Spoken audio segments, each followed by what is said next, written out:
Hello student, आज की हम अपनी इस वीडियो में फिजिक्स के मोस्ट इम्पोर्टेंट दो न्यूमेरिकल देखेंगे जो कि दो दो नंबर या तीन तीन नंबर के पूछे जाते हैं। तो दो नंबर वाले न्यूमेरिकल हम सॉल्व कर रहे हैं। तो पहला न्यूमेरिकल हमें दिया गया है, यानी सातवां है ये। 10 + 10 माइक्रो कूलाम तथा -10 माइक्रो कूलाम के दो बिंदु आवेशों के बीच की दूरी 1 मीटर है। इनके मध्य बिंदु पर वैद्युत विभव ज्ञात कीजिए। दिया है Q1 बराबर प्लस के 10 माइक्रो कूलाम और Q2 बराबर के माइनस के 10 माइक्रो कूलाम, और R हमें यानी दूरी दी गई है 1 मीटर। तो R बराबर 1 मीटर। B का हमें मान निकालना है, यानी कि वैद्युत विभव ज्ञात कीजिए। तो प्लस 10 माइक्रो कूलाम के कारण वैद्युत विभव, तो वैद्युत विभव बनाने की फार्मूला हो जाएगा B1 बराबर 1/4 पाई एप्सिलॉन नॉट Q1/R। ठीक है, इसका मान लिखेंगे। तो इसका मान क्या हो जाएगा, 1/4 पाई एप्सिलॉन नॉट का मान होता है 9 × 10 की पावर के 9 गुणे क्यू। माइक्रो कूलाम को हम जब कूलाम में चेंज करेंगे तो हमारा हो जाएगा 10 × 10 की पावर के -6, और आर का मान 1 दिया गया है। ठीक है, आगे हम लिखेंगे माइनस के 10 माइक्रो कूलाम के कारण वैद्युत विभव। तो इसके लिए हम क्या लिखेंगे, B2 बराबर 1/4 पाई एप्सिलॉन नॉट Q1 और R।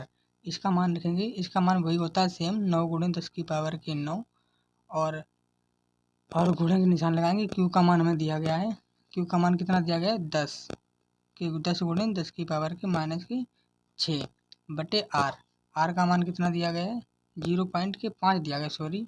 अगर हम मीटर में है तो इसे हम चेंज करेंगे तो क्या आ जाएगा 0.5। ये हमें किसमें दिया है, ये हमें प्लस में दिया गया है और ये हमें माइनस में दिया गया है। जब हम इसका भाग करेंगे, यानी समीकरण ये 2 मान लीजिए और ये 1, जब हम इसका भाग इसमें करेंगे तो हमारे पास ये दोनों कट जाएंगे, तो हमारे पास आएगा आंसर B बराबर 0। 3 संधारित्रों एक 30 वोल्ट की बैटरी से चित्रानुसार जुड़े हैं। गणना कीजिए, यानी कि समय समीकरण मतलब एक निकालना है संधारित्र की तुल्य धारिता और दूसरे में निकालना है 10 माइक्रोफैरड धारिता के संधारित्र द्वारा संचित ऊर्जा। 6 माइक्रोफैरड और 12 माइक्रोफैरड किस में दिए गए हैं, तो हम यहाँ पर लिख सकते हैं। अगर 6 माइक्रोफैरड यहाँ पर लिखेंगे 6 माइक्रोफैरड और 12 माइक्रोफैरड किस में दिए गए हैं, ये हमें दिए गए हैं श्रेणी क्रम में। तो यहाँ पर श्रेणी क्रम में दिए गए हैं। ठीक है, तो हम इसे, इसके लिए फार्मूला क्या होगा, तुल्य धारिता निकालनी है ना। तो हम यहाँ पर क्या निकालेंगे, पहले तुल्य धारिता निकालेंगे। तो तुल्य धारिता निकालने के लिए फार्मूला माने कि C बराबर कितना हो जाता है C1 C2 बटे C1 + C2। C1 का मान कितना है 6 माइक्रोफैरड और C2 का मान कितना है 12 माइक्रोफैरड। तो C1 का मान रखेंगे 6 गुणे का निशान लगेगा 12/6 प्लस के 12। जब इसे हम 12 और 12 में 6 गुणा करेंगे तो हमारे पास आएगा 72। यहाँ पर 72 लिखेंगे। ठीक है, और 12 × 6 = 18। जब हम इसका भाग करेंगे तो कितना आएगा 18 × 4 = 72। तो यहाँ पर आएगा 4 माइक्रोफैरड, ये निकल कर आएगा 4 माइक्रोफैरड और यहाँ पर 10 माइक्रोफैरड, ये दोनों हैं समांतर क्रम में। चलिए लिखते हैं 4 माइक्रोफैरड और 10 माइक्रोफैरड किस में, समांतर क्रम में। तो समांतर क्रम के लिए फार्मूला होता है C1 प्लस के C2 बराबर कितना हो जाएगा 4 प्लस के 10 बराबर के 14 माइक्रोफैरड, ये निकल कर आएगा C का मान। हमें दूसरा निकालना है 10 माइक्रोफैरड में संचित ऊर्जा, यानी कि ऊर्जा को हम लिखते हैं U से। तो U बराबर 1/2 CV का स्क्वायर। तो हमें U का मान निकालना है, तो U लिखेंगे 1/2 लिखेंगे। C का मान कितना है 10 लिखेंगे, 10 × 10 की पावर -6, और B का मान कितना दिया गया था, हमें 30 दिया गया था 30, तो 30 का होल स्क्वायर।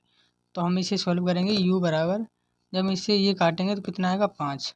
ठीक है, तो यहाँ पर लिखेंगे 5 × 10 की पावर -6 गुणे 30, यानी कि 30 को हम कितनी बार लिख सकते हैं 3 बार, 2 बार 30। ठीक है, अब हम 30 को कैसे लिखेंगे, 5 × 10 की पावर -6 गुणे 3 × 9, तो 9 कितने हो जाएंगे 900। तो हम इसे आगे सॉल्व करेंगे 5 × 10 की पावर के -6। तो हम 900 को हम कैसे लिखेंगे, 9 × 10 की पावर के हम 2 लिख सकते हैं, और -6 और +4 कितने बचेंगे 5 × 10 की पावर -6 थे, यहाँ पर कितने हो जाएंगे 4, किसके -4 गुणे 9, 9 × 5 = 45।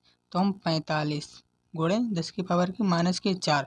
ठीक है, जब हम इसे मानक रूप में लिखेंगे तो 4.5 × 10 की पावर -3 जूल इसका राइट आंसर हो जाएगा। ये इसका